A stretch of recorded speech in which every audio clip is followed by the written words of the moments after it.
Okay, I'm live. Hello world, this is Minister Mark, Love and Healing Ministries. Um, this is another Sunday, and I just want to minister. And I'm not bothered about lighting and all of those things. My ministry is a keep it simple and keep it real ministry. And so, what you see is what you see, what you get, and it's really in life not about all the facial, the graphics, the all of those things, especially as far as God is concerned and our work with Him is concerned. It's about our heart. It's about recognizing how badly we need Him, regardless of what we think we have in the world and all of that. And I used to start previously with my personal prayer, but I want to start today with my song, which is actually my testimony, right? Because the title of my sharing this morning is how much have you bled? You cannot seek healing if you are not hurt.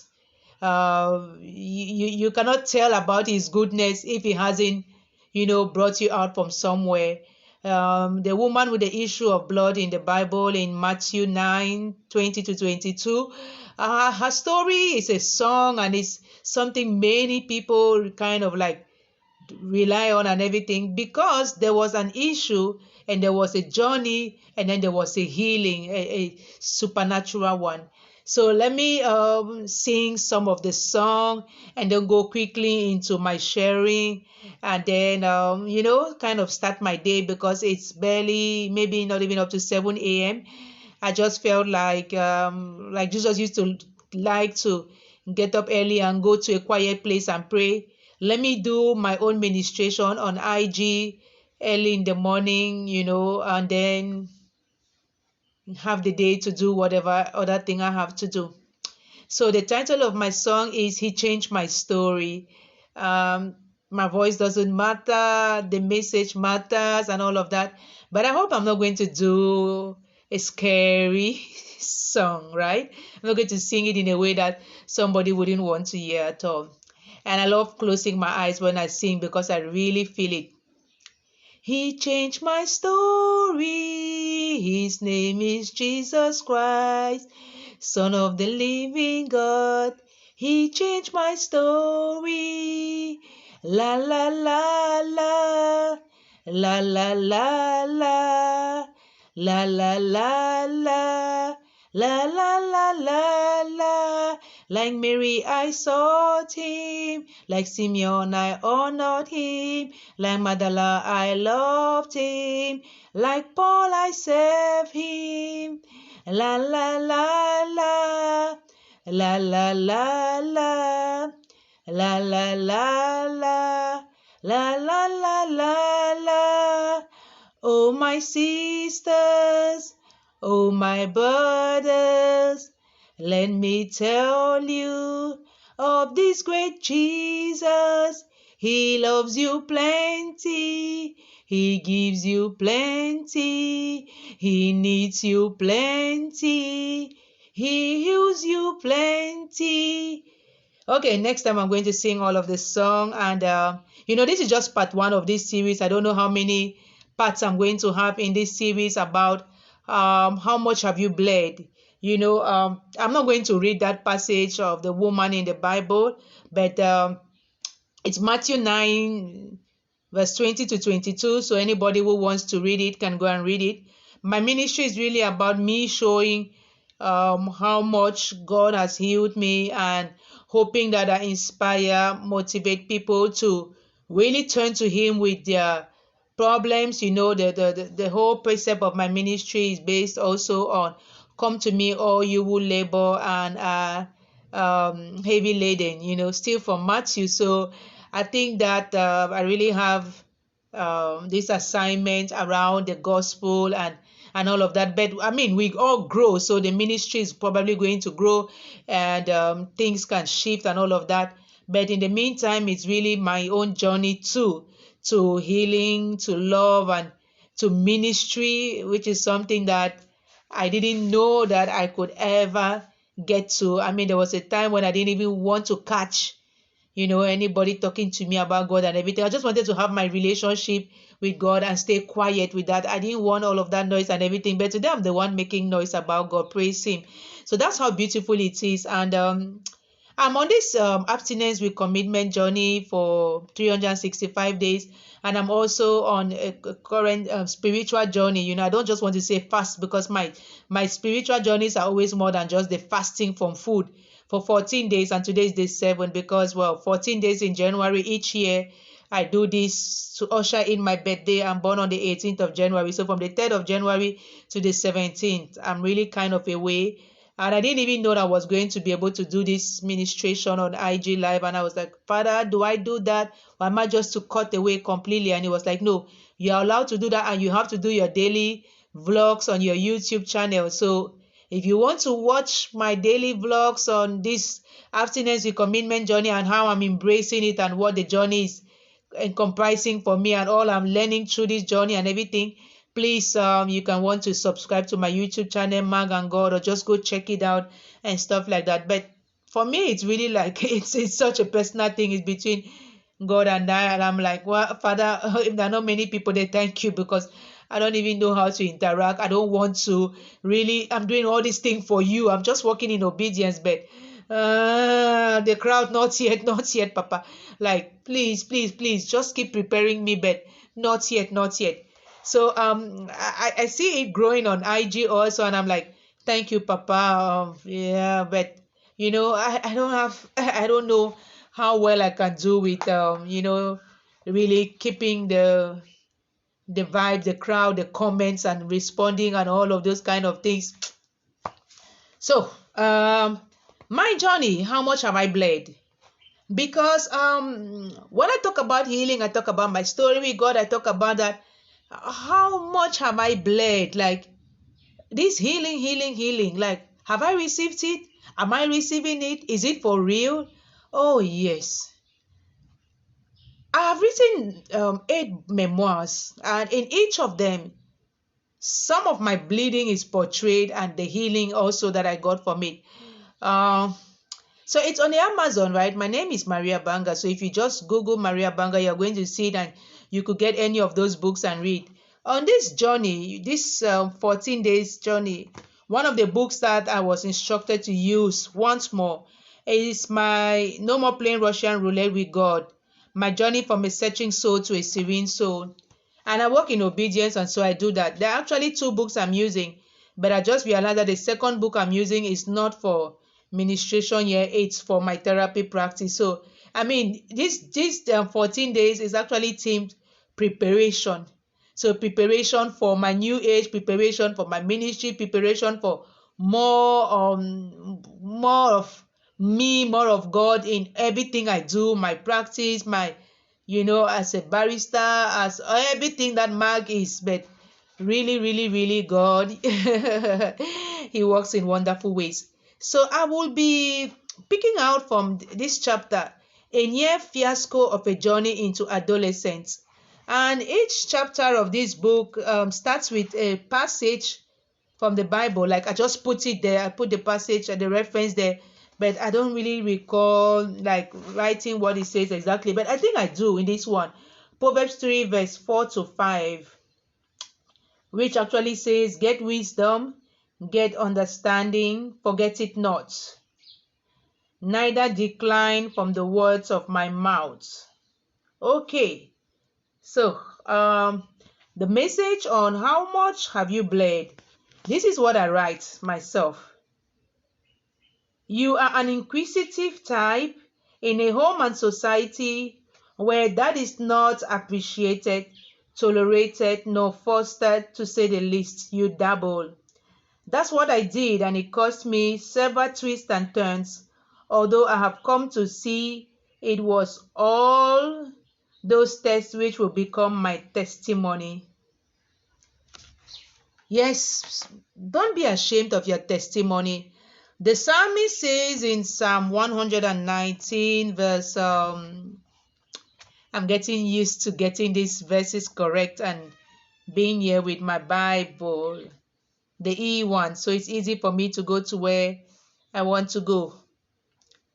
Okay, it says in Psalm 119, verse 24. Your testimonies are my delight. They are my counselors. God's testimonies are actually our testimonies, like we telling the goodness of the Lord in our lives, and other people listening to these testimonies and say, oh my goodness, if God could do this for Mark, then let me tap into Mark's testimonies. Let Mark's testimony also guide me in some areas of my life, and let me really say I am delighted in this. And so we move on to verse I think it's 40,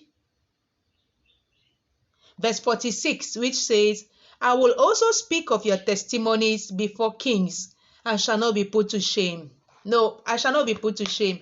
I am not ashamed of my testimony. I am not ashamed of my tests, because you cannot have a testimony without having had tests. I am not ashamed of my message, because you cannot have a message where there was no mess. What's the message about? Just about, yeah, was born and raised in the church. I'm a PK's kid. I've always had it right from childhood. That's not me. That's not my ministry. My ministry is actually for people who are 11-hour laborers, like this brother I watch on YouTube. I'm not even finished watching it. It's just too much for me to watch. He was a porn star and he's now a pastor. That's the kind of testimony I want. That's the kind that some of us have to say it loud and not be ashamed of how much we have messed up. We should be proud that we have been saved, we have been salvaged, and we have been qualified, and we have been ordained. By who? By God. I mean, I'm like, the mouth I used to use to run around and talk about other things and everything, now for God, people watch me, like, nobody can tell me anything. I mean, nobody can tell me, hey, Mark, what do you know? With all the life you have lived and the dancing and the up and down and the dating and the blah, blah, blah, blah, doesn't matter. I'm just so renewed in my mind. I'm like, Father, thank you. So how much have I bled? From childhood, I have been bleeding. You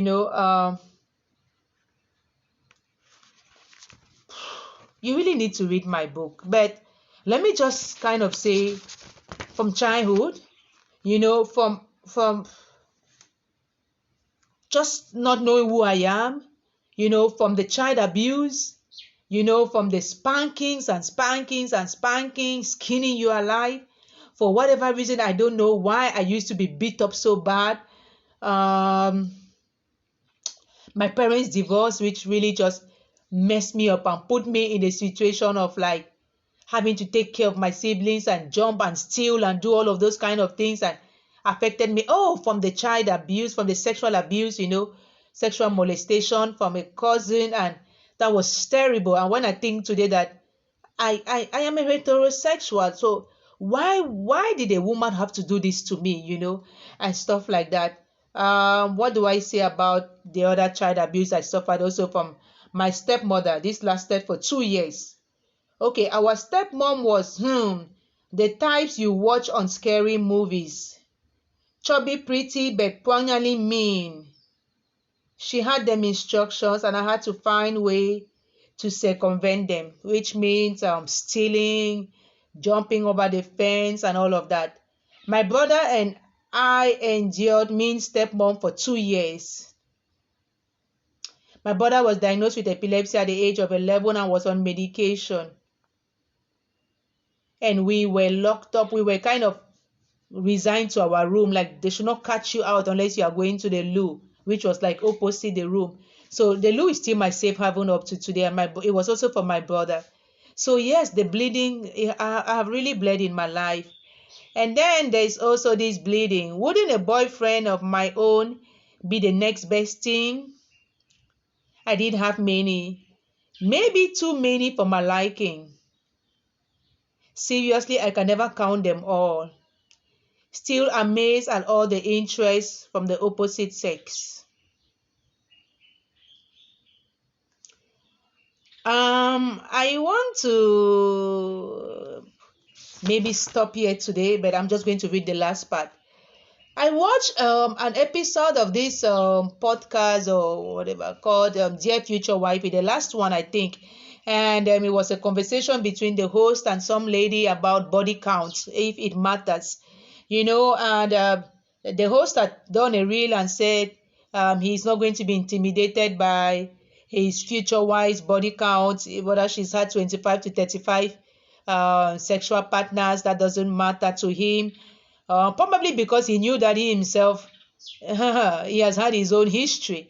And there is this young lady, I guess she's younger than myself, I don't know her age anyway, but there's this lady who made this comment. I think her name is Eugenia Washington. She made a comment saying, well, even 25 to 35 is small if you're in our age group. So I think she might be either her late 30s or 40s or early 40s, I don't know. But I don't make comments on those kind of things. I don't want people coming after me and blah blah blah, blah. But I said to myself, 25 to 35, I can't even count. I can't count. I mean, I just put my book out there, the murky musings on the murky dating and relationship terrains by a woman who has had plenty interactions on that terrain. I have had plenty, so plenty. And I did not necessarily, I don't think I had sex with all of those, but with a lot of them. To look for something, to offer something, and all of that. So going on this abstinence journey, which I call recommitment, because I had tried to go on it twice before, and for a few months, I dabbled, I backslided. It's kind of me healing also from that bleeding which I felt from the moment I was sexually molested, to just getting into all of these relationships to find whatever I didn't find. And I have just been able to find it in God, and in giving my life to Christ, and in being radical for him, and being magnetic for Jesus and all of that. So let me end here today. I think I would continue on Wednesday. And in that bleeding, I really did do some stuff. The first time I got pregnant, I was 19. I tried, I really tried. But what also happened was that I aborted, so that's also another bleeding. And that's a bleeding that I really kind of made peace with maybe just 2 years ago or last year. That's something terrible to do, right? And I've had a story, kind of like gotten pregnant 6 times, and I have only 3 children to show.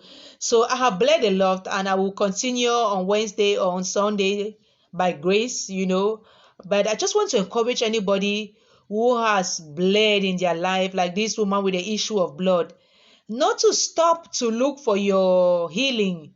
That healing that comes from Christ, the permanent one, not just go to the hospital and get a cure, treatment, but that healing.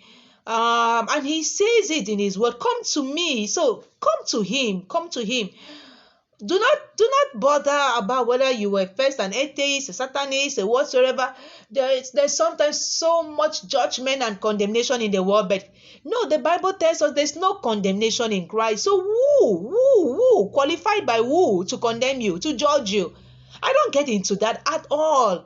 I'm like, I'm not even interested in mainstream social media and getting involved and interacting. That time has passed. Even when I go back now, this January, it's all for my ministry now and all for myself. Frankly speaking, like, it is so toxic out there. People condemn and judge people and all of those things. And I'm like, well, the grace hasn't met you. You haven't really been healed. Maybe you haven't bled in your life. So good for you, maybe there's some people like that. But as for me, I have bled. I am still bleeding, but I am on this wonderful journeys, received so much healing already. I think I am really ready. Not I think, I am really ready. God bless us all.